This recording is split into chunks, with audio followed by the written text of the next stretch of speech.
didn't know that. So it says he went to at least 3 years of college, probably. Gosh. Come to think, he is the oldest coach by probably a little bit. Yeah.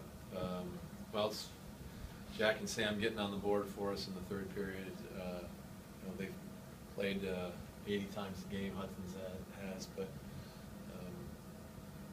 you know, I think it was a big goal for Hudson. Obviously, his first goal, but we got down 2 in the game. Really, I think 2 of the first 4 shots went in, and I still felt at that point in time we carried the play in the first couple shifts, and we needed to get back into the game, and we get back in with a big goal, a big move, and a strong play by Hudson gets that goal. And, you know, for some reason, when we score the first goal, our likelihood of winning is not that high, but when we get down by 2, you know, I think that's the 4th time we've come back from down by 2, and it's the third period where we get the face-off play and Sam scores, and then the big play by Sam defensively, and then the pass to Jack for the goal. Coach, you opened with and played Hudson with Ryan O'Reilly for the whole third period. He only got about 2 minutes in the second. What made you decide it's time to get him out there? You know, he got shortchanged a little bit in the second due to the penalty kill, and then the 2 power plays.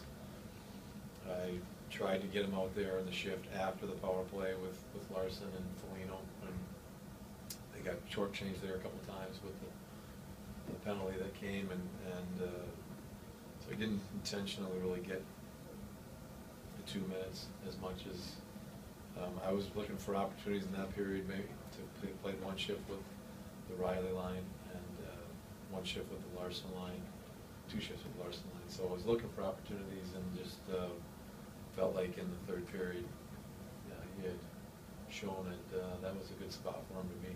What's it mean, though, to be at this point in the season and to have your youth, just Jack and Sam especially, to be contributing the way they are? It seems to be on track. Well, we talked about our leadership and our leaders before the game, and you know, right now, I think since the All-Star break, I think Sam's leading us in points, and Jack's leading us in goals, and that's I don't really look at them as rookies or young players really anymore. They're players that are stepping up for our team and leading our team in a lot of ways, and they were tonight. Dan, the home record has been a point of discussion all year. How much do you sense in the month of March you guys have turned the corner in that area? Well, we got a couple left, and we noted and knew where our record was at. It was abysmal, and we've been 500 on the road and a decent record on the road, but poor here at home, and especially in the month of November and December, not good here at home. And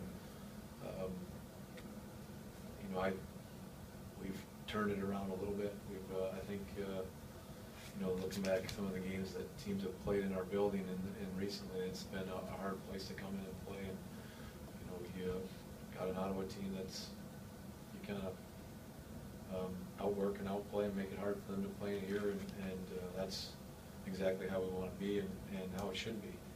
Coach, the Reinhardt play, which is more impressive to you? Is it getting a quick stick in that caused the turnover, or the no-look backhand pass, just knowing where Jack is? Well, the defensive play is probably the better play.